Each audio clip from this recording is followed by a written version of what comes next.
వెదుకుట, వేడుకొనుట, విడుచుట మన పని. ఎవరి పని? మన పని. వెతకాలి, వేడుకొనాలి, విడిచిపెట్టాలి. నాలుగోదిగా చూసినట్లయితే క్షమించుట దేవుని పని. దేవుడు క్షమిస్తాడు. ఐదోదిగా వర్ధిల్లింప చేయుట లేదా ఆశీర్వదించుట ఎవరి పని? దేవుని పని అయ్యున్నది. దేవుని పని అయ్యున్నది. సరే, చిన్న ప్రార్థన చేసుకొని వాక్య భాగంలోనికి మనం ప్రవేశిద్దాం. తండ్రి, చదవబడినటువంటి వాక్య భాగాన్ని విరిచి వడ్డించండి. పరిశుద్ధాత్మ తండ్రి, అయా నీ బిడ్డలతో మీరు మాట్లాడండి ప్రభువా, మీరు మాత్రమే మాట్లాడండి. మేము కాదు తండ్రి. ఈ అల్పుడను నోటి మాలిన్యము కలవాడనేటువంటి నన్ను నీ సిలువ చాటున మరుగుపరచండి అయా తండ్రి. నీ నోటి బోరగా ఉపయోగించండి. పరిశుద్ధాత్మ తండ్రి, జ్ఞానము దయచేయండి. మీ స్వాధీనంలోనికి తీసుకుని ప్రభువా మీరు మాట్లాడండి. చేరువచ్చిన నీ బిడ్డలకు వినగల చెవిని, గ్రహించగలిగినటువంటి మనసును దయచేయండి ప్రభు. చూపించమని చేరువచ్చిన నీ బిడ్డలను ప్రభు దీవించమని, సిద్ధపరచమని మా ప్రభును రక్షకుడైన యేసు నామములో అడుగుచున్నాం తండ్రి, ఆమేన్. సరే, వెదకుట చూడండి ప్రియమైనటువంటి దేవుని సంగమా, వెదకేటువంటి అనుభవం ఉండాలి. క్రైస్తవ జీవితంలో వెదకటం అలవాటు ఉండాలి. ఎవరిని వెతకాలి? ఈ లోకంలో దేనిని వెతకాలి? మనము ఈ లోకంలో సాధారణంగా మాట్లాడదాం. ఈ లోకంలో దేనిని వెతకాలి? మనం లోకంలో రెండు ఉన్నాయి, మంచి చెడు. ఈ యొక్క లోకంలో ఉన్నటువంటి ఈ మంచి చెడులలో దేనిని మనం వెతకాలి? మంచిని వెతకాలి. సాధారణంగా సాధారణమైనటువంటి మన తలంపు మంచిని వెతుకుతుందా, చెడుని వెతుకుతుందా? చెడునే వెతుకుతూ ఉంటుంది, చెడునే చూస్తూ ఉంటుంది. కానీ ప్రియమైనటువంటి దేవుని సంగమా, దేవుణ్ణి ఎరిగినటువంటి మనము మన యొక్క జీవితంలో ఎప్పుడూ కూడా మంచిని మాత్రమే వెతకాలి. దేనిని వెతకాలి? మంచిని మాత్రమే వెతకాలి. అదే రీతిగా మరి పరిశుద్ధ గ్రంథములో మరి క్రైస్తవ జీవితాన్ని కనుక మనం చూసినట్లయితే మరి దేవుణ్ణి వెతికేటువంటి విధానము చాలా జాగ్రత్తగా ఉండాలి. దేవుణ్ణి ఏ రీతిగా వెతకాలి అంటే చూడండి, మాట రాస్తుంటున్నాడు కదా. ద్వితీయోపదేశ కాండంలోనికి వచ్చినట్లయితే ద్వితీయోపదేశ కాండము 4వ అధ్యాయము 29వ వచనాన్ని గనక మనం ఒకసారి చదివినట్లయితే, మీ దేవుడైన యెహోవాను మీరు వెదకని ఎడల, ఒక నిమిషం, ఎలాగంట? మీ దేవుడైన యెహోవాను మీరు వెదకని ఎడల, మీ దేవుడైన యెహోవాను మీరు వెదకని ఎడల ఏ రీతిగా వెతకాలి? ఏ రీతిగా దేవుణ్ణి వెతకాలి? చదువు. నీ పూర్ణ హృదయముతోనూ నీ పూర్ణ ఆత్మతోనూ వెతుకున్నప్పుడు ఆయన నీకు ప్రత్యక్షమగును. దేవుణ్ణి వెదకేటువంటి విధానం ప్రియమైనటువంటి దేవుని సంగమా, మరి దేవుణ్ణి వెదకేటువంటి విధానములో మరి ప్రతి మానవుడు లేదా క్రీస్తును కలిగినటువంటి ప్రతి ఒక్కరు కూడా వెతికేటువంటి విధానం ఉండాలి. ఎలా వెతకమంటున్నాడంటే నీ పూర్ణ హృదయముతోనూ పూర్ణ ఆత్మతోనూ ఆయనను వెతికని ఎడల ఆయన ప్రత్యక్షం అవుతాడంట. ఎలా వెతకాలి దేవుణ్ణి? పూర్ణ హృదయముతోనూ పూర్ణ ఆత్మతోనూ. ఇక అక్కడ ఏమి లేదు, ఇక పరిపూర్ణంగా ప్రభువును వెతికితేనే ప్రభు మనకి ప్రత్యక్షత ఇస్తాడంట. ప్రియమైనటువంటి దేవుని బిడ్డలారా, నిజంగా మన యొక్క విశ్వాస జీవితంలో పరిపూర్ణంగా దేవుణ్ణి మనము వెతుకుచున్నామా? చూడండి, ఇప్పుడే చిన్న మాటే మనకి పంపులు వస్తున్నాయి కాబట్టి ప్రార్థనకి రాలేకపోతున్నాము. ఇది మన పరిపూర్ణత. పరిశుద్ధ దినము యొక్క పరిపూర్ణత ఏంటంటే పంపులు వస్తున్నాయి కాబట్టి ప్రార్థనకు రాము. ఇది మన పరిపూర్ణత, మన విశ్వాసం జీవితం. ఆలోచించి సాతానుడు ఇది కూడా టెస్ట్ అన్నమాట. ఏం పెడతాడు? వెళతారా? నిజంగా ప్రార్థన చేస్తే సాయంత్రం ఇంకోసారి పంపులు వదలరా? వదులుతారా? 100%. నువ్వు ప్రార్థన చేయి, నిజంగా అన్ని వదిలేసి ప్రార్థనకు రా. ఈ వంకజాలు చర్చికి ఎగ్గొట్టడానికి.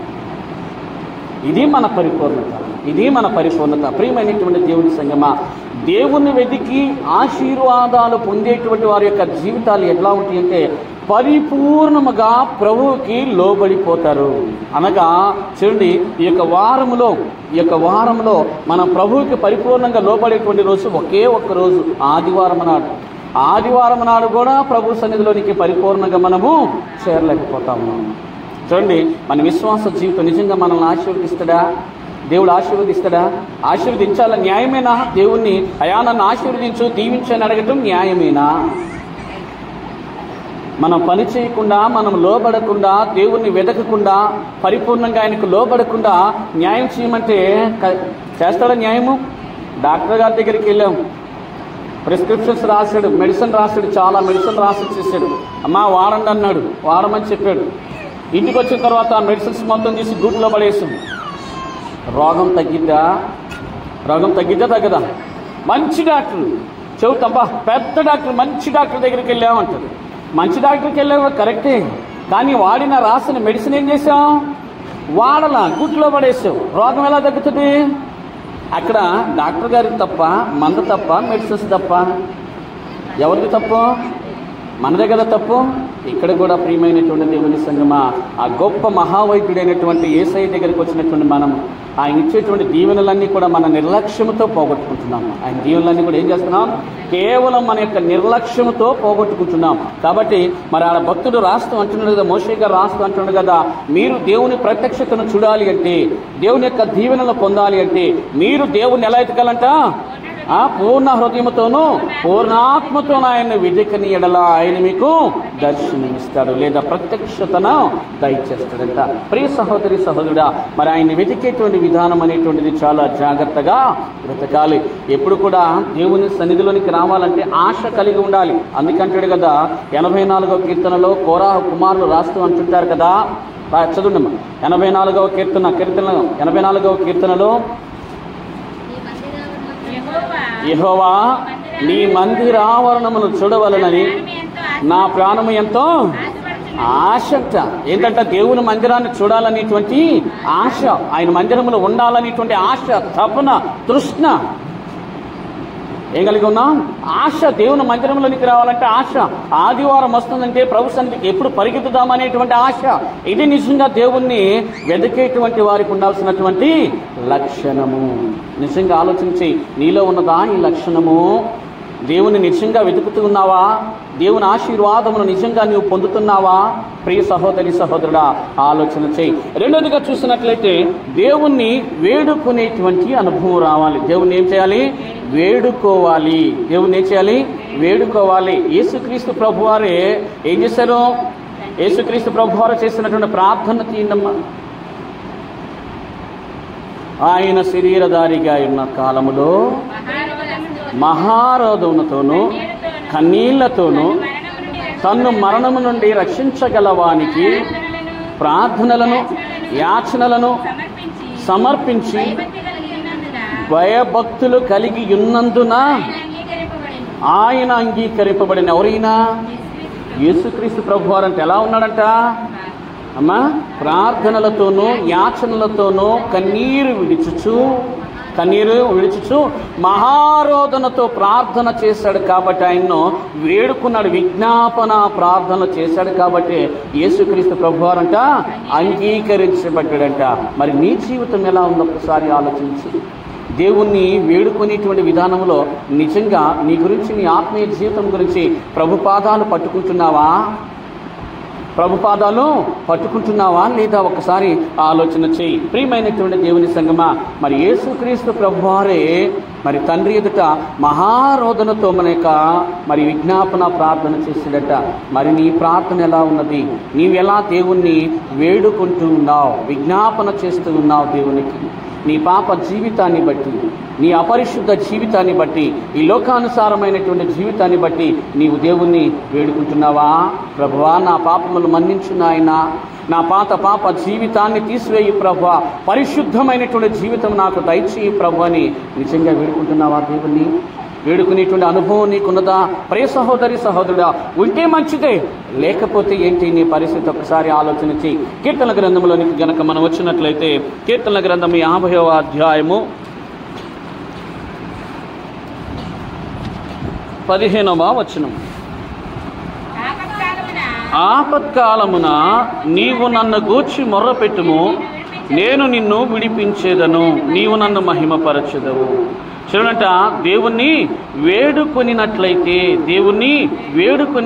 దేవుడు అంటున్నాడు కదా, నేను నిన్ను విడిపిస్తాను అంటున్నాడు. దేవుడు ఏమంటున్నాడు? నిన్ను విడిపిస్తాను అంటున్నాడు. నిజంగా మనం దేవుణ్ణి వేడుకునేటువంటి అనుభవం మనకు ఉంటుందా? దేవుణ్ణి వేడుకునేటువంటి అనుభవము మనకి ఉన్నదా? ప్రియ సహోదరి సహోదరుడా, మరి దేవుణ్ణి వేడుకునేటువంటి అనుభవం అనేటువంటిది మనకి ఖచ్చితంగా ఉండాలి. ఎందుకంటే ఈ లోకానుసారమైనటువంటి జీవితాలు మనం జీవిస్తున్నటువంటి మనము అనేక రీతులుగా దేవునికి దూరంగా బ్రతుకుతూ ఉంటాం. మన తలంపుల వలన, మన చూపు వలన, మన మాట వలన, మన క్రియ వలన అనేక రీతులుగా దేవునికి మనం దూరం అవుతూనే ఉంటాం. మరి దేవుణ్ణి వేడుకొని మన పాపములు యావత్తు తీసివేసుకుంటేనే ప్రభువుకు మనం సమీపస్తులుగా బ్రతకగలం. దేవుడు అంటున్నాడు కదా, ఆపత్కాలమున నీవు నాకు మొర్రపెట్టుము, నేను నిన్ను విడిపిస్తానంటున్నాడు. ప్రియ సహోదరి, వేడుకునేటువంటి విధానములో మరి యేసుక్రీస్తు ప్రభువారిని పోలి మనం జీవించాలి. ఎవరిని పోలి జీవించాలి? మనము యేసుక్రీస్తు ప్రభువారిని పోలి మనము జీవించాలి. మూడవదిగా చూసినట్లయితే విడవబడుట. ఏమి విడిచిపెట్టాలి మన యొక్క జీవితంలో? ఏమి విడిచిపెట్టాలి చెప్పండి? ఏమి విడిచిపెట్టాలి?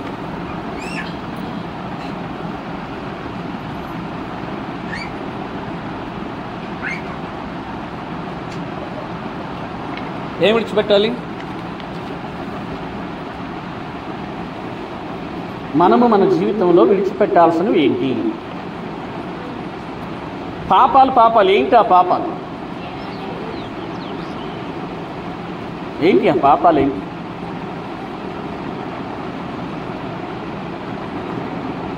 పాపము ఏంటి? పాపము సరే, పాపము దేవునికి విరోధముగా చేసే ప్రతి తలంపు, ప్రతి క్రియ, ప్రతి చూపు అది పాపమే. దేవునికి అయిష్టమైనటువంటిది ప్రతిదీ పాపమే. మనం విడిచిపెట్టాల్సినటువంటి పాపములు ఏంటి? పాపములు ముందుగా పాపములు అనగా ఏంటో తెలియాలి. దేవునికి విరోధముగా జరిగే ప్రతి కార్యము పాపమే. దేవునికి అయిష్టముగా చేసే ప్రతి తలంపు పాపమే. దేవుని సన్నిధికి ఆలస్యముగా రావటము పాపమే. దేవుని సన్నిధిని ఎగగొట్టటము కూడా పాపమే, శాపమే. నిజం చెప్పండి, ఇక్కడ మనందరం పాపమే కదా. మరి బలలో చెయ్యి ఎలా వేస్తారు? పాపంతో బలలో చెయ్యి వేయచ్చా? వేయకూడదు కదా. మరి పాపం చేసి ఎలా బలలో చేయేస్తారు? అడిగేది పాస్టర్ గారి మాట కాదు. వాస్తవానికి మనం పాపం చేసి బల తీసుకోవచ్చా? స్కూల్కి వెళ్ళాము, 9 గంటలకు అటెండెన్స్, 11 గంటలకు వెళ్ళాము. ఆల్రెడీ ఏం పడిపోయింది? ఆబ్సెంట్ పడిపోతుంది. ఆబ్సెంట్ వేసేసారు. ఇప్పుడు అన్నీ కూడా ఆన్లైనే కాబట్టి ఆబ్సెంట్ పడిపోయింది. మీలో చాలామంది మరి జాబ్స్కి వెళ్ళే వాళ్ళు ఉన్నారు. అక్కడ ఏం పెడుతున్నారు ఇప్పుడు? బయోమెట్రిక్ ఉంది. బయోమెట్రిక్లో 1 మినిట్ లేట్ అయినా సరే ఏం చేయాలి? నువ్వు ఆ రోజు డ్యూటీ చేయనట్టే. మేము చేసేటప్పుడైతే 3 days 3 times కనుక 1 మినిట్ లేట్ అయితే, లేదా 5 minutes లేట్ అయితే ఒకరోజు కట్ చేసేవాళ్ళు, సెలవు దినంగా ప్రకటించేవాళ్ళు ఒకరోజు. అనగా ఏంటి? ఆ బయోమెట్రిక్ 1 మినిట్ లేట్ అయితే ఆ బయోమెట్రిక్ తీసుకుంటుంది, కానీ లేట్ కమింగ్. అనగా ఏంటి? ఆ రోజు సెలవు, ఆ పూట సెలవు. జీతం వస్తుందా? రాదు. మరి దేవుని మందిరం లెక్కలేదు కదా. దేవుడు అంటే లెక్కలేదు కదా. ఆలస్యమైతే లెక్కలేదు కదా. నిజంగా దేవుని మందిరానికి రాకపోవటం, సమయానికి రాకపోవటం కూడా పాపమే. అది కూడా పాపమే. ఎందుకంటే మరి ప్రకటించాం. ఎప్పుడు ప్రకటించామో? పోయి ఆదివారం ప్రకటిస్తే వచ్చే ఆదివారం నాడు, అనగా వారం రోజుల్లో నీ పనులు సిద్ధపరచుకోలేదా? ఈ ఆదివారం నాడు ఉదయం 7 గంటలకని ప్రకటిస్తూ ఉన్నాం. సోమవారం నుండి శనివారం వరకు నీ పనులను చక్క పెట్టుకొని ఆదివారం నాడు 7 గంటలకి రాలేకపోతున్నావా? 6:30కి చెప్పి ఫోన్ చేసి 7 గంటలకు ప్రార్థన అంటే, పాస్టర్ గారు మా పనులన్నీ ఉన్నాయండి, ఎలా చక్క పెట్టుకొని రావాలండి అని అడగొచ్చు. ఈ ఆదివారం నాడు ప్రకటిస్తున్నావు, వచ్చే ఆదివారం 7 గంటలకు అనగా ఈ వారం రోజుల్లో నీ పనులు చక్కబెట్టుకోలేకపోతున్నావా? ఒకసారి ఆలోచన చేయండి ప్రియమైనటువంటి దేవుని సంగమా. దేవుని మందిరానికి సరైనటువంటి క్రమములో రాకపోవటము కూడా పాపముతో సమానమే. దానిని కూడా దేవుడు పాపముగా పోలిస్తాడు. కాబట్టి ప్రియమైనటువంటి దేవుని సంగమా, దేవుని బిడ్డలారా గమనించండి. పాపం అంటే ఎక్కడో పెద్ద పాపం కాదు. ప్రభు సన్నిధికి రాకపోవటమే పాపం. ప్రభు సన్నిధికి రాకపోవటమే పాపం. ఇష్టానుసారంగా రావటమే పాపం. చాలు, ఇది చాలదా పాపం అనగా? ఇది సరిపోతుంది. చాలు. తెల్లని చొక్కా ఉంది, నల్లని మరకబడింది. ఎలా ఉంటుంది చొక్కా? ఎలా ఉంటుంది? చూడటానికి బాగుండదు. అదే రీతిగా మన పరిశుద్ధమైనటువంటి జీవితంలో అది చిన్న మరకైనా పెద్ద మరకైనా మరకే. పాపము పాపమే. కాబట్టి ప్రియమైనటువంటి దేవుని బిడ్డలారా గమనించండి. దేవుని మందిరానికి ఇష్టానుసారంగా రావటం కూడా పాపముతో సమానమే. దీన్ని కూడా దేవుడు క్షమించడు. ఎందుకంటే నీవు దేవుని మందిరమునకు పోవునప్పుడు నీ యొక్క ప్రవర్తన ఏంటి? ఆ ప్రవర్తన సమయానికి రావటం, ప్రభు సన్నిధిలో జాగ్రత్తగా కూర్చోటం, దేవుని ఆరాధించడం, దేవుని యొక్క వాక్యం వినటం, ఇవన్నీ కూడా మన యొక్క ప్రవర్తన మీద ఆధారపడి ఉంటాయి. ప్రియమైనటువంటి దేవుని బిడ్డలారా, ఎక్కడైనా నేర్చుకోనండి. ఆ రీతిగా ఉండటానికి ప్రయత్నం చేయండి. దేవుని మందిరానికి సమయానికి పరిగెత్తటం. ఎందుకంటే వారం రోజుల నుంచి నీ పనులన్నీ చక్కబెట్టుకొని ఆదివారం నాడు ఉదయమే ప్రభు సన్నిధికి రావటం అలవాటు చేసుకోనండి. మంచిది. ప్రియమైనటువంటి దేవుని బిడ్డలారా, మరి విడిచుట అనగా ఈ వారం నుంచి మనం విడిచిపెట్టవలసినటువంటి విషయం ఏంటి? ఈ వారం మనం విడిచిపెట్టవలసినటువంటి పాపం ఏంటి?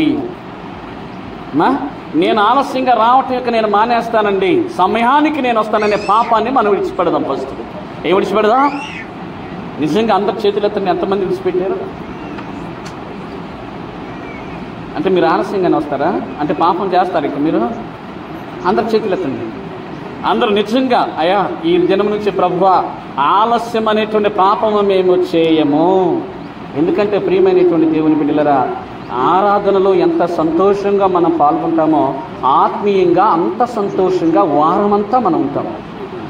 ఆరాధనలో ఎంత ఎలాగా లెక్క లేకుండా మనం పాల్గొంటామో వారం అంతా కూడా మన ఆత్మీయ జీవితం అంత పతనావస్థకు వెళ్తూ ఉంటుంది. అందుకు తొలి ప్రార్థన కన్నా ముందు రావడానికి ప్రతి ఒక్కళ్ళు ప్రయత్నం చేస్తారు. ఎన్ని పనులున్నా ఆరాధనలో పాల్గొంటే చాలా సంతోషం. ప్రతి పాటలో సంతోషంగా ఉండొచ్చు, దేవుని ఆరాధించవచ్చు. అలా ఆరాధిస్తే ఎన్ని దీవెనలో ఆత్మీయంగా వారమంతా బలాన్ని మనం సమకూర్చుకుంటాం. అలా కాకుండా ఏదో సమయానికి ఏదో మనం వస్తున్నాం పోతున్నాం అనుకుంటే దానివల్ల నీ ఆత్మీయ జీవితం బాగుపడదు. సరే, ఈరోజు ఏం వదిలేస్తున్నాం? ఈ వారం మొత్తంలో మనం లేటుగా రావటము విడిచిపెట్టారా? పాపం లేటుగా వచ్చేటువంటి పాపాన్ని మనము విడిచిపెట్టేద్దాం. ఇంకా దేవుని సన్నిధిలోనికి వచ్చినటువంటి మనము దేవుణ్ణి సంతోషపెట్టేటువంటి బిడ్డల వలె మనం ఉండాలనగా వాక్యాన్ని వినకపోవటం అనేటువంటి పాపాన్ని విడిచిపెడదాం. ఎందుకంటే కళ్ళు మూసుకునేది ఒకరు, అటు ఇటు చూసేది ఒకరు. నిజంగా వాక్యం వినేది ఎంతమంది? వాక్యము విని గుర్తుపెట్టుకున్న వాళ్ళు ఎంతమంది? ఈరోజు పాపాన్ని విడిచిపెడదాం. మరచిపోవుట అనేటువంటి పాపాన్ని విడిచిపెడదాం. అనగైతే దేవుని యొక్క వాక్యాన్ని విని విడిచిపెట్టేటువంటి స్వభావం అనేటువంటి పాపాన్ని విడిచిపెడదాం. అనగా ఏం చేయాలి? వాక్యాన్ని మనము గుర్తుపెట్టుకుందాం. ఏం పెట్టుకుందాం? వాక్యాన్ని మనము గుర్తుపెట్టుకుందాం. జ్ఞాపక శక్తి దేవుడు ఇస్తాడు. వాక్యాన్ని మరచిపోయేటువంటి పాపాన్ని విడిచిపెడదాం. వాక్యాన్ని గుర్తుపెట్టుకునేటువంటి మంచి తలపు మనము కలిగి ఉందాం. మనతో పాటుగా ఎగినానా నీ వచ్చావు, నీ బిడ్డలు, నీ భర్త ఎక్కడా? ఇది కూడా పాపమే కదా. నీ కుటుంబాన్ని రక్షించుకోలేనటువంటి పాపం కదా. ఏం చేయాలి? ఇన్నాళ్ళ నీ యొక్క జీవితంలో 50-60 సంవత్సరాలు వచ్చిన వాళ్ళు ఉన్నారు. మీ బిడ్డలు, మీ భర్త ఎందుకు మీ మాట వినటంలా? ఎందుకు వినటంలా చెప్పనా? బాధపడగాకండి. సమయానికి నువ్వు రాకుండా నీ భర్తను ప్రార్థన రమ్మంటే ఏమంటాడమ్మా? పైకి కిందకు చూసి చెప్పుకొచ్చేవులే కానీ నువ్వు సమయానికి పాస్టర్ గారు పాట పాడుతుంటే ఇక్కడ చూసాను ముచ్చట్లు చెబుతున్నావు. నేను ప్రార్థనకు వచ్చేది మొత్తం నువ్వు ఎన్ని మానుకొని నువ్వు సమయానికి పో. ఫస్ట్ నువ్వు మంచిగా ఉండు. ఫస్ట్ నిన్ను చూసి నేను వస్తాను అనుకుంటాను. మనం సమయానికి రాం. అనేక రీతులుగా ఇంట్లో వ్యతిరేకంగానే మనం చేస్తూ ఉంటాం. కాబట్టి ప్రియమైనటువంటి దేవుని సంగమా, ఇన్నాళ్ళు నీ ప్రార్థనా జీవితంలో నీ కుటుంబాన్ని రక్షించుకోలేకపోతే ఒకసారి ఆలోచించి, నీ కుటుంబాన్ని, నీ యవ్వన బిడ్డలను రక్షించుకోలేకపోతే నీ పరిస్థితి ఏంటో ఒకసారి ఆలోచించి, నీ ప్రార్థనా జీవితం ఎక్కడుందో ఒకసారి ఆలోచించి, నిజంగా కుటుంబం కోసము, బిడ్డల కోసము, భర్త కోసము కన్నీరు కార్చేటువంటి తల్లులు కావాలి. నేటి దినాన ఎవరు కావాలి? కన్నీరు కార్చేటువంటి తల్లులు కావాలి. నిజంగా ఎంతమంది మీ భర్త కోసం, బిడ్డల కోసము కన్నీరు కారుస్తూ ఉన్నారు? వాళ్ళు పడుకున్న తర్వాత వాళ్ళ తలల దగ్గర, కాళ్ళ దగ్గర కూర్చొని, ప్రభువా నా బిడ్డలను, నా భర్తను మార్చు తండ్రి, మార్చమని. నిజంగా ఒకవేళ నీ భర్త తాగో అరిసో పడుకుంటే, నువ్వు ఏడుస్తూ ప్రార్థన చేస్తుంటే, నిజంగా ఒకవేళ మధ్యలో మెలకు వచ్చి చూస్తే, నువ్వు ఏడుస్తూ ప్రభువుని అడుగుతూ ఉంటే నీ భర్త మనసు కరిగిపోతుంది. ఒకరోజు కాకపోయినా ఒకరోజుకైనా నేను ఎంతగా హింసిస్తున్నా సరే నా భార్య నా కోసం ఇంతగా ఏడుస్తుందా అనేటువంటి తలంపు వచ్చి నీ భర్త మారడు. ఎవడి కోసం మారతాడు? మారతాడంతే. కానీ మనం ప్రయత్నం చెయ్యం అసలు. నీ బిడ్డ తాగొచ్చాడు, యవన బిడ్డ పని పాట లేకుండా తిరుగుతూ ఉన్నాడు, బిడ్డ కోసం కన్నీరు కార్చవా? కన్నీరు కారిస్తే నీ కుమారుడు లేదా నీ కుమార్తె ఏదో ఒక రోజు నీ కన్నీటిని చూసి, అయ్యో నా తల్లి ఇంతగా ఏడుస్తూ ఉన్నదా అని ఒక్కసారి మనసులోకి వస్తే ఆ కుమారుడు మార్పు చెందడా? ప్రియ సహోదరి సహోదరుడా, మనం ప్రయత్నించం, మనం విడిచిపెట్టాం. అసలు మనలో ఉన్నటువంటి యొక్క పాపాన్ని, శాపాన్ని విడిచిపెట్టాం. తాగొస్తున్నాడనే కోపం, ద్వేషంతో మనం ఉంటాం, కానీ ప్రేమతో వారు మారాలనేటువంటి ప్రార్థన మనం చెయ్యం. తాగొచ్చినప్పుడు తగు పెట్టుకోవడానికి ఇష్టపడతాం, కానీ ప్రార్థన చేయడానికి మాత్రము ఇష్టపడం. నీ భర్త తగు పెట్టుకున్నామనుకో ఇంకా పెరిగిపోతూ ఉంటుంది, కానీ క్షమించి ప్రార్థన చేస్తే నీ భర్త మారిపోతాడంతే. ప్రియ సహోదరి, ఈ లోకానుసారంగా అపవాది చెప్తుంది కానీ గొడవ పెట్టుకోమంటాడు, కానీ యేసయ్య చెప్తాడు కాదమ్మా ఓర్చుకో, ప్రార్థన చెయ్యి అని దేవుడు చెప్తాడు. దేవుని మాటకు లోబడం, సైతాను మాటకు లోబడతాం, అందుకు ఇష్టానుసారంగా మనము ప్రవర్తిస్తాం. ప్రియ సహోదరి సహోదరుడా, మరి గమనించు. ప్రియ సహోదరి, మరి యవ్వన ప్రాయంలో ఉన్నటువంటి నీ యొక్క భర్తని, బిడ్డలను మార్చుకోవాలంటే నీ కన్నీటి ప్రార్థనే దేవునికి కావాలి. నీ కన్నీటి ప్రార్థన దేవునికి కావాలి. ఇకనైనా ఇవ్వగలవా? ఒక్కసారి ఆలోచించి. ఇప్పటి వరకు విడిచిపెట్టేసావు, ఇప్పటివరకు నీ భర్త, నీ బిడ్డల మీద కోపంతో ఉన్నావేమో, ఇకనైనా వారి ఎడల మంచి ప్రేమ కలిగి, నీకు ప్రేమ ఉన్నది, ప్రేమ లేదని కాదు, ఆ ప్రేమ కోపంగా మారిపోతా ఉన్నది, ఆ ప్రేమ ద్వేషంగా మారిపోతా ఉన్నది కాదు. ప్రియ సహోదరి, దేవుని ఎరిగినటువంటి నీవు ఓర్పుతో క్షమించి వారి కొరకు కన్నీరు కాచి ప్రార్థన చేయి. ఖచ్చితంగా వారు మారతారా? మారరా? 100% మారతారు. దానిలో ఎటువంటి డౌట్ లేదు. ప్రియ సహోదరి, ప్రియమైనటువంటి దేవుని సంగమా, విడచుట అనేటువంటి విధానంలో మన యొక్క పాత జీవితాన్ని విడిచిపెట్టాలి. ఎప్పటి వరకు ప్రార్థన చేసే అనుభవం లేదు, కానీ నీకు అలవాటు చేసుకో. నీ భర్త కోసం, నీ బిడ్డల కోసం కన్నీరు కాచి ప్రార్థన చేసేటువంటి అలవాటు చేసుకో. విడిచిపెట్టేసే పాత జీవితాన్ని, పాత తలంపులను, పాత క్రియలను అన్నిటిని విడిచిపెట్టేసి నూతన స్వభావాన్ని ధరించుకో. ఈ యొక్క ఆదివారం నుండి నీ భర్త కోసం, నీ బిడ్డల కోసం కన్నీరు కాచి ప్రార్థన చెయ్యి. కుటుంబాలను మార్చుకోవడానికి ప్రయత్నం చేయి. ఈ అంత దినాల్లో ఉన్నటువంటి మనము మన యొక్క కుటుంబం అనేటువంటిది ఈ యొక్క గ్రామంలో కావచ్చు, లోకంలో కావచ్చు, అనేక కుటుంబాలకి ఆదర్శప్రాయముగా ఉండాలి క్రైస్తవ కుటుంబం. అది దేవుని ఆశ. ఏంటంట? దేవుని యొక్క ఆశ కుటుంబం ఎడల ఏమిటంట? మన యొక్క కుటుంబం అనేటువంటిది అనేక కుటుంబాలకు ఆదర్శముగా ఉండాలి. మన చుట్టూ ఉన్నటువంటి వారు మనల్ని చూసి వాళ్ళు ప్రార్థనకు వెళుతున్నారు, వాళ్ళు నమ్మినటువంటి దేవుడు నిజ దేవుడు, అందుకే వారు ఎలా బ్రతుకుతున్నారో తెలుసా? ఎంత ఓర్పుగా, ఎంత ప్రేమతో వాళ్ళు ఎలా కలిసి సంతోషంగా ఉంటున్నారో తెలుసా అని మన కుటుంబాలను చూసి అనేకమైనటువంటి కుటుంబాలు ప్రభు దగ్గరకు రావటానికి ప్రయత్నం చేయాలి.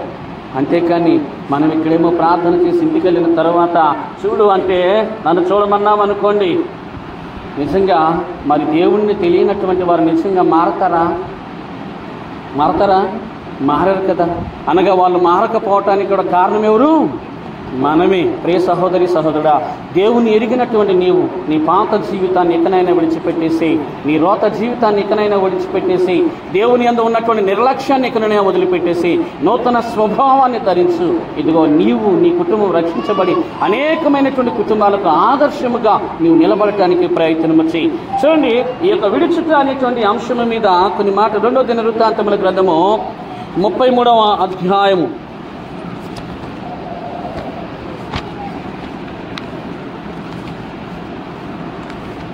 ఎవరు కనిపిస్తారు ఇక్కడ?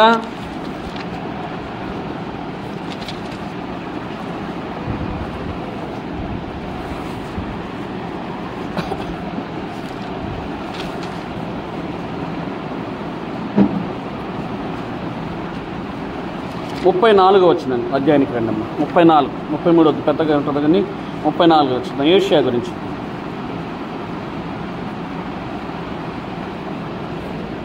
ముప్పై 34వ అధ్యాయంలోనికి రండి. ఇక్కడ యోషియా అనేటువంటి ఒక రాజు మనకి కనిపిస్తూ ఉంటాడు. ఎవరు కనిపిస్తూ ఉంటారు? యోషియా అనేటువంటి ఒక రాజు మనకి కనిపిస్తూ ఉంటాడు. మరి యోషియా రాజు కాలంలో మరి యోషియా ఎక్కడ పెంచబడ్డాడు? యోషియా ఎక్కడ పెంచబడ్డాడు? యోషియా రాజు ఎక్కడ పెంచబడ్డాడు? చాలాసార్లు చెప్పాను యోషియా గురించి.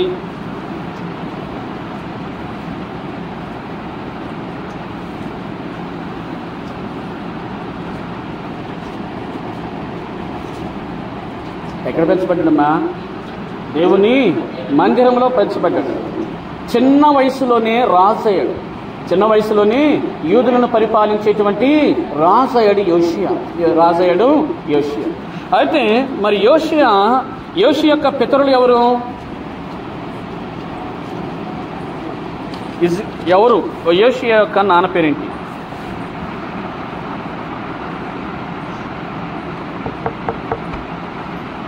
యోషియా యొక్క నాన్న పేరేంటి?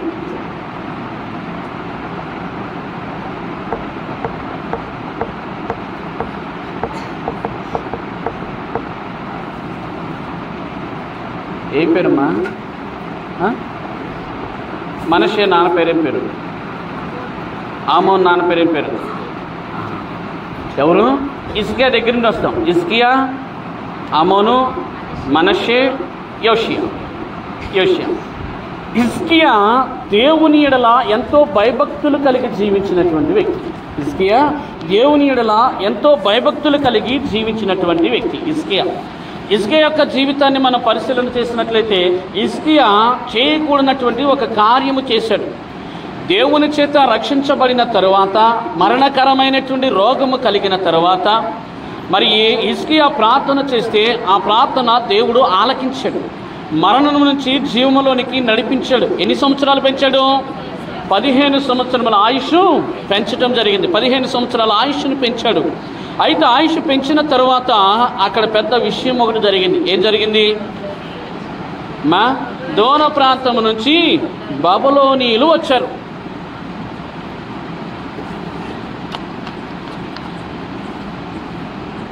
బబులోనీయులు వస్తే ఏం చేశాడు హిజ్కియా? తన రాజ్యంలో ఉన్నటువంటి సంపదని యావత్తు దేనిని మరుగు చేయకుండా అన్నిటినీ వారికి చూపించాడు. అయితే మరి యెషయా ప్రవక్త వచ్చి అంటాడు కదా, హిజ్కియా ఎవరు వచ్చారు అని అడిగినప్పుడు, అయ్యా దూర ప్రాంతమున ఉన్నటువంటి బబులోనీయులు ఇక్కడికి వచ్చి ఉన్నారు. మరి ఏం చేశారని, అయ్యా నా రాజ్యంలో ఏమీ దాచిపెట్టకుండా అన్నీ చూపించాను అన్నాడు. అయితే ఏమన్నాడు యెషయా? ఏమన్నాడు?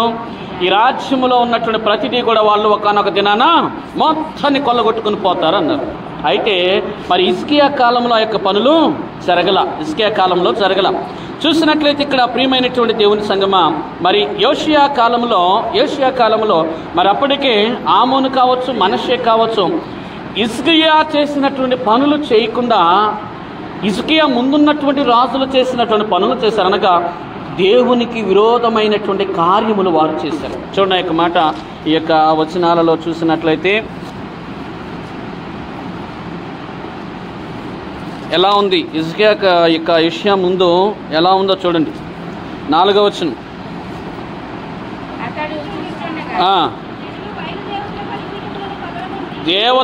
బయలు దేవతల బలిపీఠములను పగలగొట్టి వాటిపైన ఉన్న సూర్యదేవతల విగ్రహములను అతని ఆజ్ఞ చొప్పున నరికివేసి దేవతా స్తంభములను, చెక్కిన విగ్రహములను, పోత విగ్రహములను తుత్తనీయములుగా కొట్టి చూర్ణము చేసి వాటికి బలులు అర్పించిన వారి సమాధుల మీద చల్లివేసిరి. అప్పటి వరకు ఏమున్నాయంట అమ్మా? సూర్యదేవతల విగ్రహాలు, బయలుదేవతల యొక్క బలిపీఠాలు చూడండి. వారు చేసినటువంటి పని ప్రారంభములో ఇశ్రాయేలులో చేసినటువంటి కార్యములని ఇర్మియా గ్రంథంలో చాలాసార్లు చెప్పుకుని ఎలాగంట ఏం చేశారు వాళ్ళు? కనపడిన ప్రతి చెట్టుకి, ప్రతి పుట్టకు, ప్రతి రాయికి నీవే మా తండ్రివి, నీవే మా దేవుడు అని మొక్కారంట.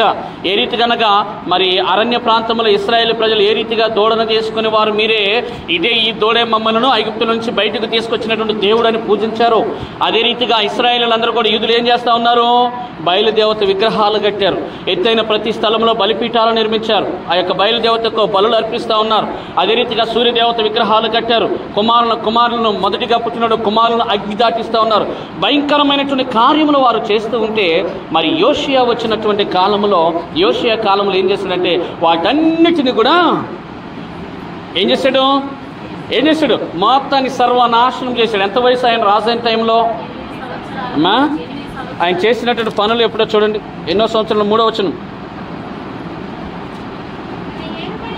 తన ఏలుబడి యందు 8వ సంవత్సరమున తానింకను బాలుడై ఉండగాని అతడు తన పితరుడైన దావీదు యొక్క దేవుని యొద్ద విచారించుడు పొనుకునే వాడై 12వ ఏట ఉన్నత చూడు ఎటువంటి అయినట్టు ఇంకా ఏ స్థితిలో ఉన్నాడు? బాలుడై ఉన్నాడు. ఏం విడిచిపెడుతున్నాడో తెలుసా? తన పితరులు ఆచరించినటువంటి ఆచారాలన్నిటినీ కూడా ఏం చేస్తున్నాడు? విడిచిపెట్టేస్తా ఉన్నాడు. చూడండి, ఆ యొక్క అధ్యాయంలోని 18వ వచనానికి కనుక మనం వచ్చినట్లయితే ఈ యొక్క వచన భాగం మొత్తం చదవండి. అర్థమైందా? ఏం చేస్తాడంటే యోషియా చేసేటువంటి పని ఏంటంటే మరి అప్పటికే దేవుని దేవాలయం అనేటువంటిది, యెరూషలేము మందిరం అనేటువంటిది పాడైపోయి ఉంటుంది. ఏమైపోయి ఉంటుంది? పాడైపోయి ఉంటుంది. యోషియాకు వచ్చినటువంటి ఆలోచన వలన ఆ విగ్రహాలన్నిటిని కూడా తీసివేసి దేవుని మందిరాన్ని శుభ్రం చేయమంటాడు. దేవుని మందిరాన్ని శుభ్రం చేస్తున్నటువంటి ఆ సమయంలో వీళ్ళకి ఏం కనిపిస్తుంది అంటే ఒక గ్రంథపు చుట్టు దొరుకుతుంది. ఏం దొరుకుతుంది? గ్రంథపు చుట్టు దొరుకుతుంది. ఆ గ్రంథపు చుట్టును తీసుకొచ్చి రాజు గారికి ఇస్తారయ్యా, మరి దేవాలయము శుభ్రం చేస్తూ ఉంటే ఈ గ్రంథపు చుట్టు దొరికినది.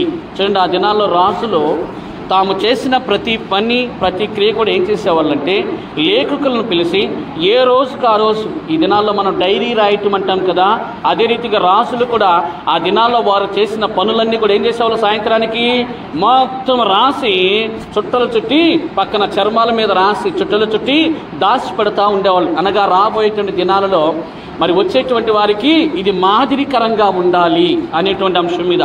అయితే మరి హిజ్కియా కూడా తన జీవితంలో జరిగినటువంటి యొక్క కార్యాన్ని, దేవుడు ఏ రీతిగా ఆ యొక్క బబులోనీలు వచ్చి ఈ యొక్క రాజ్యాన్నంతను కొల్లగొట్టబోతారో అనేటువంటి విషయం మొత్తం కూడా ఎక్కడ రాసి ఉంటుంది? ఆ చర్మపు చుట్టలో రాసి ఉంటుంది. అది తీసుకొచ్చి మరి అక్కడ హిల్కియా, షాఫాను వీళ్ళందరూ కూడా చదివినప్పుడు యోషియా ఏం చేస్తాడంటే తన బట్టలు చింపుకొని ప్రభువు దగ్గర ఏం చేస్తాడు? తన బట్టలు చింపుకొని, బట్టలు చింపుకొనుట అనగా దీనత్వములోనికి రావుట. ఏంటి? లోబడుట, దీనత్వములోనికి వచ్చుట. బట్టలు చింపుకొని ప్రభు యొక్క పాదాలు పట్టుకుంటాడంతే. ప్రియమైనటువంటి దేవుని సంగమా, చూడండి, ఆయనకున్నటువంటి పాతవి మొత్తము కూడా ఏం చేశాడు? యోషియా విడిచిపెట్టేశాడు. పాతగా ఉన్నటువంటి తన ఆచార సంప్రదాయాలు, అనగా తన తండ్రి తన తాత ఫాలో అయినటువంటి ప్రతి దానిని కూడా ఏం చేస్తున్నాడు? యోషియా విడిచిపెట్టేస్తా ఉన్నాడు. విడిచిపెట్టి ప్రభు పాదాలు పట్టుకుంటున్నాడు. అయ్యా, నీ చిత్తము నాయనని ప్రభు పాదాలు పట్టుకున్నప్పుడు ఒక యొక్క ప్రవక్తిని దగ్గరకు పంపిస్తాడు. ఈయన వీళ్ళందరినీ కూడా, ఈ హిల్కియా, షాఫాను వీళ్ళందరినీ కూడా ఎక్కడ పంపిస్తాడు? ప్రవక్తిని దగ్గర పంపిస్తాడు. ఎవరి ప్రవక్తిని? హుల్దా అనేటువంటి ఒక స్త్రీ ప్రవక్తిని దగ్గరగా పంపిస్తూ ఉంటాడు. పంపించినప్పుడు ఆమె అంటుంది కదా, అయ్యా యోషియా, ఈ మాటలు వినగానే నీవు చేసిన పని చాలా విలువైనటువంటిది, నీవు చేసిన ప్రార్థన చాలా విలువైనటువంటి, నీ ప్రార్థన దేవుడు ఆలకించి రావాల్సినటువంటి కీడును నీ సమయంలో రాక ఎవరి కాలంలో వస్తుంది? నీ మనముల్లో కాలంలో వస్తుంది. యెహోయాకీము యొక్క కాలంలో వస్తుందని చెప్తా ఉంటుంది. ప్రియమైనటువంటి దేవుని సంఘం ఆలోచన చేసినట్లయితే మన యొక్క పాత జీవితం, యోషియా జీవితాన్ని చూసినట్లయితే తన పాతవి అయినటువంటి తన పితరులు ఆచరించినటువంటి ఆచారాలన్నింటినీ కూడా ఏం చేశాడు? ఈయన విడిచిపెట్టేసేయాలి. పాతవన్నీ కూడా నీకు ఏది చెడు అనిపిస్తుందో, దేవునికి ఏది విరోధం అనిపిస్తుందో వాటన్నిటిని కూడా మనం ఏం చేయాలి? ఏం చేయాలి? మనము విడిచిపెట్టేసేయాలి. ఈ విడిచిపెట్టేటువంటి అనుభవం లేకపోతే పొందేదాన్ని మనము పొందలేం. ప్రియమైనటువంటి దేవుని సంగమా, గమనించండి, మన యొక్క జీవితంలో కావచ్చు, మన హృదయంలో కావచ్చు, ఇదిగో పాపం అనేటువంటి పేరుకుపోయి ఉంటుంది. దాన్ని అన్నిటిని కూడా తీసివేసుకోలేకపోతే పరిశుద్ధత అనేటువంటిది వస్తుందా? పాత నీరు అంతే కట్టేసి ఆపేమనుకోండి, కొత్త నీరు వస్తుందా? కొత్త నీరు రాలేదు కదా. రైతును కూడా కొత్త నీరు ఎక్కడికి వస్తుంది? పొర్లి ఎటు తట్టు పోతూ ఉంటుంది. అదేవిధంగా మన యొక్క జీవితంలో కూడా ఈ పాత స్వభావం అనేటువంటిది తీసివేస్తేనే కొత్త నూతన పురుషుడు అనగా పరిశుద్ధాత్మ మన హృదయంలోనికి ప్రవేశిస్తాడు. అంతే తప్పించి పాత జీవితం మనం కలిగి ఉండి పాత జీవితంతోనే మనం జీవిస్తూ ఉంటే పరిశుద్ధత అనేటువంటిది మన దగ్గరికి వస్తుందా రాదా? రాదు ఇటు పరిస్థితులు. కాబట్టి ప్రియమైనటువంటి దేవుని సంగమా, మరి ఈ దినాన మనందరం కూడా విడిచిపెడదామా? ఆలస్యంగా రావటం విడిచిపెట్టేస్తున్నాం.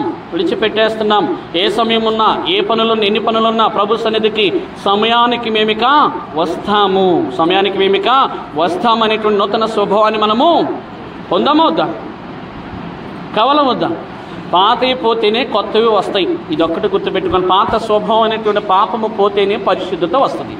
పాపం కొంచెం దాచిపెట్టుకొని పరిశుద్ధత రావాలంటే రాదు. ఎందుకంటే పాపం ఉన్న చోట పరిశుద్ధాత్ముడు ఉండడు. కాబట్టి ప్రియ సహోదరి సహోదరుడా, మరి విడిచిపెట్టేటువంటి అనుభవంలో మరి నీ యొక్క పాత స్వభావాన్ని విడిచిపెట్టు, నూతన స్వభావాన్ని పొందటానికి ప్రయత్నం చేయి. అదే రీతిగా మరి క్షమించబడుట. ఈ పాత స్వభావాన్ని విడిచిపెడితేనే దేవుడు మనల్ని అన్ని రీతులుగా మనల్ని క్షమిస్తాడు, ఖచ్చితంగా క్షమిస్తాడు. అవునా కదా? ఈరోజు మనం విడిచిపెడుతున్నాం. ఈరోజు అయా ఆలస్యంగా రావటం అనేటువంటి పాపాన్ని మేము విడిచిపెట్టాము అని నువ్వు అడిగితే దేవుడు నిన్ను క్షమించి నూతనమైనటువంటి స్వభావాన్ని దేవుడు మనకి దయచేస్తాడు. చూడండి, క్లుప్తంగా యోహాను గారు రాసినటువంటి మొదటి పత్రిక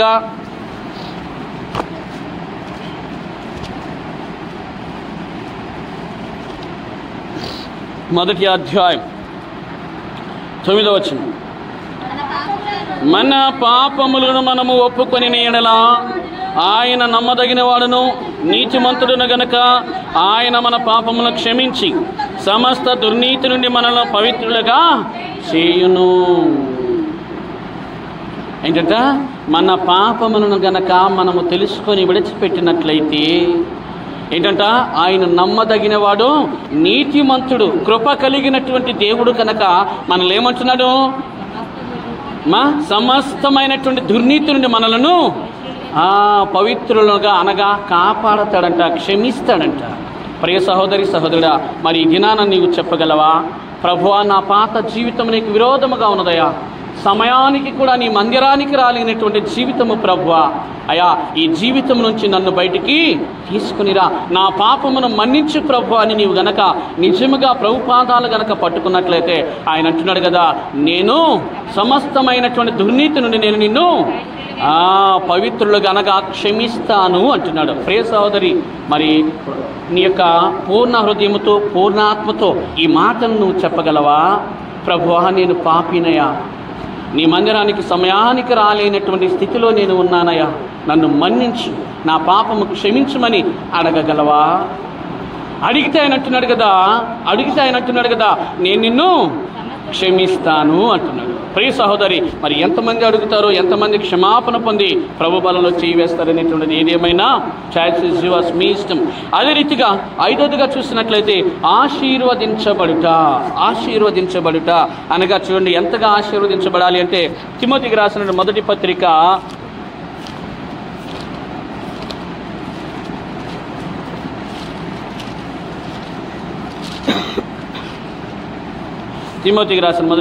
2వ అధ్యాయము అనే యొక్క పత్రిక పాఠ్య భాగము మొదటి 3 వచనాలు.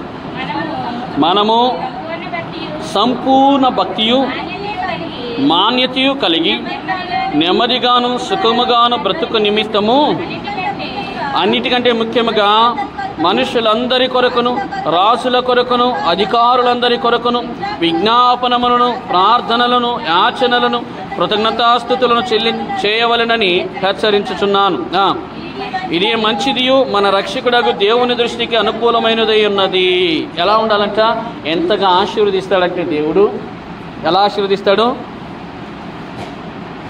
ఎంతగా ఆశీర్వదిస్తాడు? సుఖముగా బ్రతుకుట. ఇంతకన్నా ఆశీర్వాదం ఏమైనా ఉన్నదా? సుఖముగా బ్రతుకుట. సుఖంగా బ్రతకటం అంటే, సుఖముగా బ్రతకటం అంటే ఏంటి? డబ్బులో సుఖం లేదు, డబ్బులో సుఖం లేదు. ఎక్కడుంది సుఖము? ఎక్కడుంది సుఖము? మంచి ఆరోగ్యము, మంచి కుటుంబము, కుటుంబములో సంతోషము, ఒకరికి మధ్య ఒకరికి సమాధానము, ఒకరికి మధ్య సమాధానము. నిజంగా ఇలా ఉంటే చూడండి, తినటానికి ఉదయం లేకగానే ఒక ముద్ద టిఫిన్, మధ్యాహ్నం కొంచెం భోజనం, సాయంత్రం భోజనం, అందరూ కలిసి కూర్చొని ప్రార్థనా జీవితం. ఇది చాలదా జీవితానికి? ఇది చాలదా జీవితానికి? ఇంతకన్నా సుఖమేమైనా ఉన్నదా? ఇంతకన్నా సుఖమేమైనా ఉన్నదా? ప్రియమైనటువంటి దేవుని సంగమా, ఈ సుఖాన్ని మనము వెతకం. ఏ వెతుకుతాం? మన యొక్క సుఖము, సంతోషం అనేటువంటిది డబ్బులో వెతుక్కుంటూ ఉంటాం. ఎక్కడ వెతుకుతామో? డబ్బులో వెతుక్కుంటూ ఉంటాం. ప్రియమైనటువంటి దేవుని సంగమా, మరి గమనించండి, ఆలోచన చేయండి. దేవుడు అంటున్నాడు కదా, ఏమని? సుఖముగా బ్రతుకు నిమిత్తము, అనగా సంతోషము సమాధానముతో కూడినటువంటి జీవితము దేవుడు ఇస్తాడట. ఎంతగా ఆశీర్వదిస్తాడు అంటే ఆయన ఈ ఒక్క ఆశీర్వాదం చాలు మనకేంటి? సుఖముగా బ్రతుకుట. అదే రీతిగా స్వార్థ పాఠ్య భాగంలో చెప్తాడు కదా, ఏంటంట? తండ్రి కుమారుడు చేపను అడిగితే పామునిచ్చునా లేదా తేలునిచ్చునా? అడుగుడి మీకు ఇయ్యబడును, వెదకుడి మీకు దొరుకును, అడుగుడి మీకు ఇయ్యబడును, అడుగు ప్రతివాడు పొందునంటారు. ఎలాగడగాలి? పై నియమాలన్నీ పాటించి ప్రభువారిని కనుక అడిగినట్లయితే ఆయన ఖచ్చితంగా వాటన్నిటిని మనకి దయచేస్తాడు, ఖచ్చితంగా మనల్ని ఆశీర్వదిస్తాడు. ప్రియ సహోదరి సహోదరుడా, మన యొక్క జీవితంలో, మన విశ్వాస జీవితంలో గుర్తుపెట్టుకోనండి, మొదటిగా వెతికే అనుభవం ఉండాలి, రెండోదిగా వేడుకునే అనుభవం ఉండాలి, మూడోదిగా మొత్తం వెనకపోయింది. అందుకే ఇందాక మీకు చెప్పా, ఏ పాపాన్ని విడిచిపెడుతున్నా? రెండో పాపం ఏంటి? మరచిపోయాము అనే పాపాన్ని విడిచిపెట్టింది. ఇంటి దగ్గర సీరియల్ సినిమా చూస్తే గుర్తుంటుందా? ఉంటుందా లేదా? దేవుని వాక్యం అనేసరికే మర్చిపోతారా? మరిచిపోయేటువంటి పాపాన్ని విడిచిపెడుతున్నావు అని ప్రమాణం చేయండి దేవుని ఎదుట. ఇక మర్చిపోవటానికి లేదు, అన్నీ గుర్తుండాలి. ఎందుకు గుర్తుండవు? అక్కడి నుంచి ఇక్కడికి రావటం గుర్తులేదు నీకు? గుర్తుందా లేదా? గుర్తుందా లేదా? ఉందా లేదా? ఆ నుంచి అక్కడికి రావాలని గుర్తులేదా? నేను పాస్టర్ గారు నన్ను గుర్తుపట్టలేదా? దేవుని వాక్యం ఎందుకు గుర్తుపట్టలేదా? అంటే మనం వినే విధానంలో తేడా ఉంది. మనం వినే విధానంలో తేడా ఉంది. నిర్లక్ష్యంగా వింటున్నాం, నిర్లక్ష్యంగా దాన్ని విడిచిపెడుతున్నాం. కానీ అది బాగు చేస్తుంది, వాక్యం నిన్ను బాగు చేస్తుంది, మనుషులు కాదు. ప్రియ సహోదరి, వాక్యాన్ని గుర్తుపెట్టుకో, నెమరు వేసుకో. 4 సార్లు మాట్లాడు నీ చుట్టూన్నటువంటి వారితో. ఈరోజు వాక్యం ఏం చెప్పారు పాస్టర్ గారు? దేవుడు ఏ రీతిగా మనతో మాట్లాడాడని ఒకసారి ఆలోచన చెయ్యి. ఎప్పుడు గుర్తుంటుందంటే, సిద్ధపాటు కలిగినటువంటి మనసు ఇంటి దగ్గర మోకరించి ప్రార్థన చేసి, ప్రభువా నేను ప్రార్థనకు వెళ్తున్నాను, నన్ను సిద్ధపరచు, నీ యొక్క వాక్యం నా హృదయంలోనికి చేరులాగా నన్ను భద్రపరచు, చుట్టూ ఉన్నటువంటి ఏ విషయాలు నన్ను కదిలించకుండా నీ వైపు ఏకాగ్రతతో నీ యొక్క వాక్యం వినేటువంటి మనసును నాకు దయచేయమని, సిద్ధ మనసు నాకు దయచేయమని ప్రార్థన చేసుకుని వస్తే ఇక్కడ కూరిపోట్లు రావు, కళ్ళు మూతలు రావు, చుట్టూ చూసే అలవాటు ఉండదు, ఏమి ఉండవు. ఒక వాక్యం మీదే మన ధ్యాస ఉంటుంది. ప్రియ సహోదరి సహోదరుడా, గమనించు, ప్రతి క్రైస్తవ యొక్క జీవితంలో ఉండవలసిన లక్షణాలు: వెదుకుట, వేడుకొనుట, విడిచిపెట్టుట, క్షమించుట, ఆశీర్వాదాలు పొందుట. క్షమించబడి ఆశీర్వాదములు పొందాలి. మరి నీ జీవితం ఎలా ఉన్నదో ఒకసారి నీకై నువ్వు ఆలోచన చేసి నిర్ణయం తీసుకో. దేవుడి చిన్న వాక్యం దీవించును గాక.